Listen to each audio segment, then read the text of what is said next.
こんにちは。師匠のつぶやきスカーフです。今回は、トップスとスカーフをどうやったらさりげなく何気なく合わせられるかについてやってみたいと思います。これなかなか難しいことなんですね。で、街中でスカーフを巻いてらっしゃる方もいらっしゃいますが、私も同じと思うんですが、どうも頑張ってる感が拭いされないっていう、なんかこう馴染んでいないっていう印象を持たれる方もいらっしゃると思いますし、私も思っています。それをなんとか今日は払拭する、馴染んだ、巻き方、コーディネートなんかなんですね。つまりは色合わせなんですね。色合わせで、スカーフが浮いちゃったらこれ目立っちゃうし、でもスカーフを巻いておしゃれにしたい。これを合わせることをやってみたいと思います。難しいんですけど、ちょっとチャレンジしてみます。よろしくお願いします。まずはこれ私には珍しいんですけど、柄物のブラウスです。で、こういう柄物に、スカーフを合わせるときは、これに柄物を合わせてしまうとなんかちぐはぐになるんですね。だからなるべく一つのカラー単色で、無地でやってみたいと思います。これネイビーと明るいブルーと卵色の黄身色ですね。同じブルーならこれでいいじゃないかと思って、こういうのをこう巻いてみてもこっちの方が浮いてしまうんですね。なぜならこちらの方がこう人の目がこっちに行く明るい色だからですね。これでも悪くはないんですね。でもただちょっと馴染んでるかと言われるとそうでもないっていう感じになります。いかがでしょうか。好みなんですね。いいわこれでっていう方もいらっしゃると思います。これを合わせてみると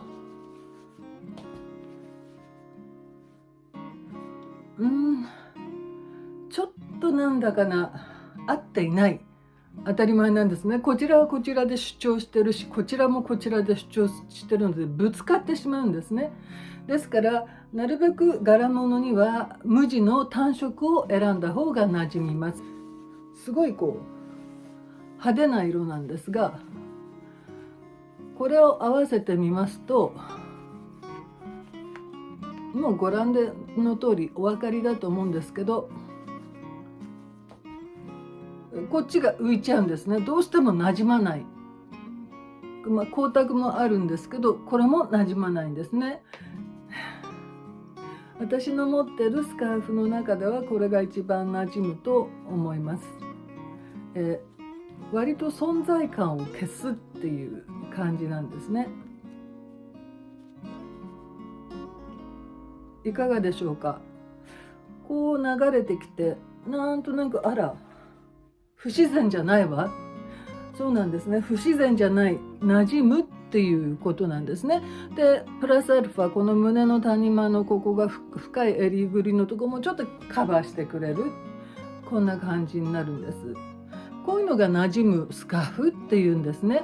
だから人目もそんなに気にならなくなります。これをこう後ろに回してこういう風にしても馴染みますね。同じネイビーのこう色味が合ってるっていうのもあると思います。こちらの方がいいですね。こちらの方がちょっとこう可愛くなって、こういうのが馴染むスカーフ、さりげなく何気ない感じといった感じになります。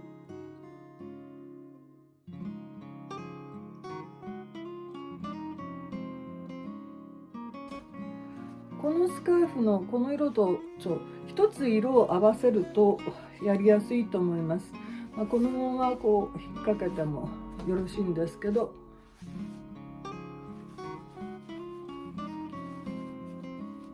なるべく下で結びます。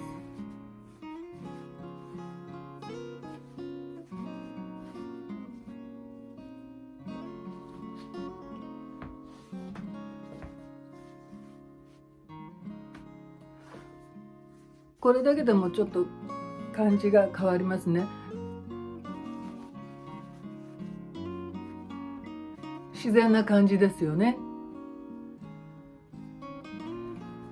このグリーンですね。グリーンの縁のある50センチ50センチですね。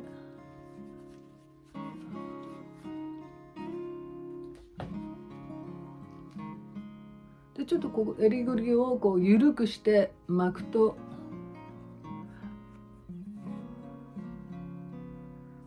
視線がこちらに来るので、こんな T シャツもちょっと可愛くというか、ちょっとアクセントがついておしゃれになると思います。同系色のベージュ、ちょっと縁が黒なんですけど、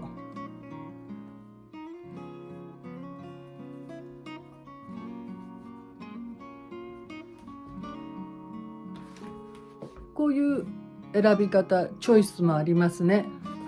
そうするとすごいさりげないですよね。ベージュのグラデーションのこうひだのあるスカーフ、こういう風に使うと本当重宝します。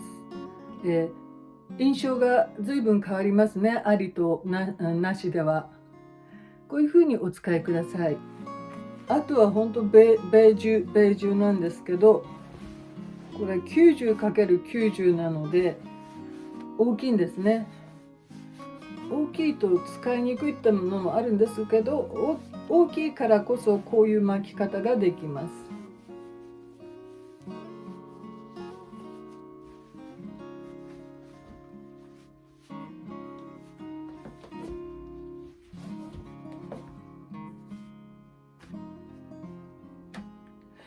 主張してないですね。なんとなくこう馴染みますね。これは色なんですね。色ってとても不思議なんですね。で、色同士がこう敵対するっていうか、あなたなんか嫌よっていう色もあるんですが、こういう色味だとそういう合わないということはありません。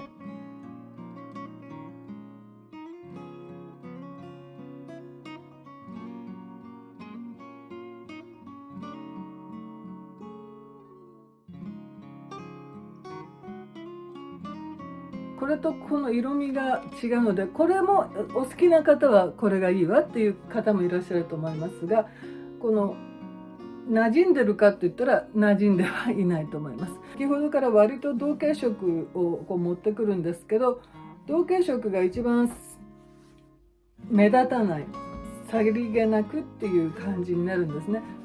違う場合もあります。これだといかがでしょうか。さっきと違ってそんなに違和感はないと思うんですね。こう全然目立ちませんね。でこういうふうにドレープが出て綺麗にこう見えるんですね。この巻き方先ほどからやってますけど、とても簡単なんです。何もドレープ作らなくてもドレープができてしまう。こういうふうに三角形に折ってそのまま後ろにやって、前で結んでやってもいいんですけど、ちょっと感じを見たいのでこう脇にやって、でここで小さくこう結びます。結ばなくてもいいんですね。それなのにこういうふうにドレープがきれいにできるんですね。こういう巻き方があります。いかがでしょうか。馴染んでますね。スカーフがわっとこう目立つってことはないんですね。ですけど、この色味とこの色味ちょっと違うけど合ってるんですね。と 90×90 の場合は大きいですので、前でこう結ぶ。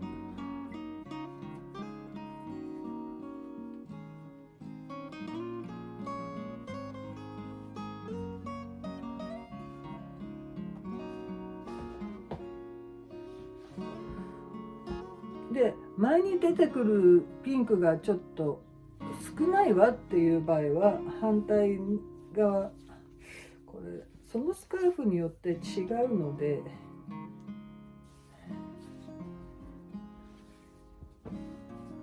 今度ピンクの出番がこう多いですよね。でこれで前でこう結ぶ、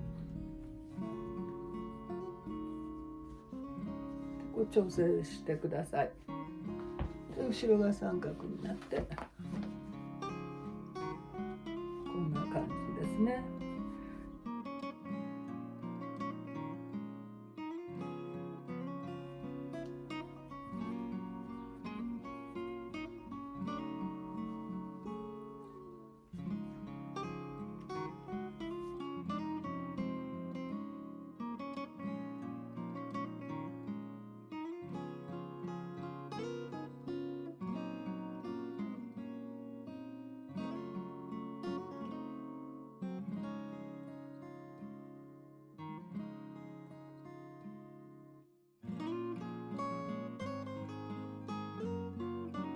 夏はここを出して、日差しが強い場合はこういう風になさってもいいんですが、こう普段でしたらちょっとこう軽めにここを出すようにと熱くないですね。とたったこれだけのストールなんですけど、これだけでも雰囲気が変わります。そして馴染みますね。このスカーフが浮いているっていうことがありませんね。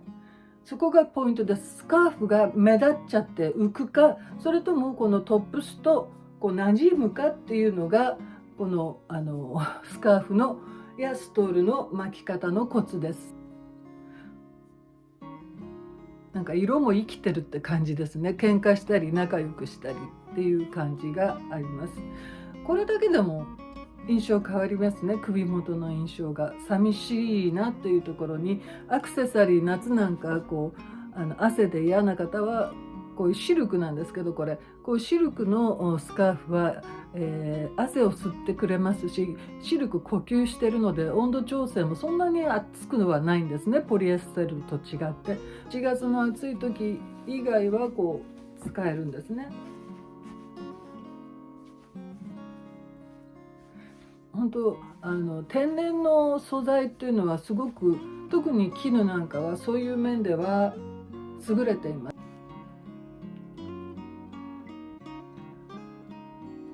こんな感じですね。熱くならないために首出しちゃいますと、もう同系色すぎてわかんない。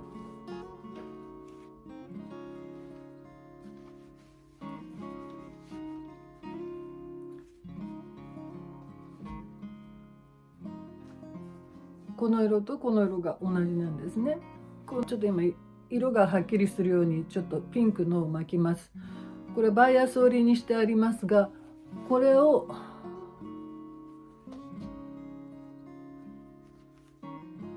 きちんと巻いてるとどうもおかしいというよりは、なんか巻いてますっていうのを主張するんですね。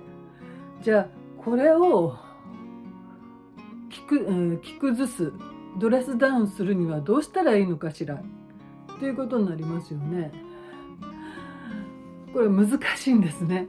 きちんと巻きたいんですよね。やっぱり綺麗に巻きたいっていうのがありますから、それを崩すと巻いてる意味がないわとかになりやすいんですが、この巻き方をあんまりやらないっていうのが今やったこのいわゆる CA スチュワーデスの方がやっている巻き方っていうのはちょっと癖がありますね。この巻き方をやってるとちょっと受付の方か、それとも CA やってる方かって思われるので、これはなるべくちょっと控えていただいて、ここを結ぶとかする。でこれ後ろにやってもいいんです。こうやってでここだけ見せる。夏なんか特にそうなんですけど、肌を見せると着崩して見えますし、スカーフを巻く時はなるべくこの首元を出すと洗練されておしゃれに見えます。という具合で今回は、スカーフをどうやったら、何気なくさりげなく、してますよ感、頑張ってますよ感を出さずに、あとはトップスとどう合わせるかをやってみました。ぜひ参考になさってください。ご視聴ありがとうございました。登録やいいねをよろしくお願いいたします。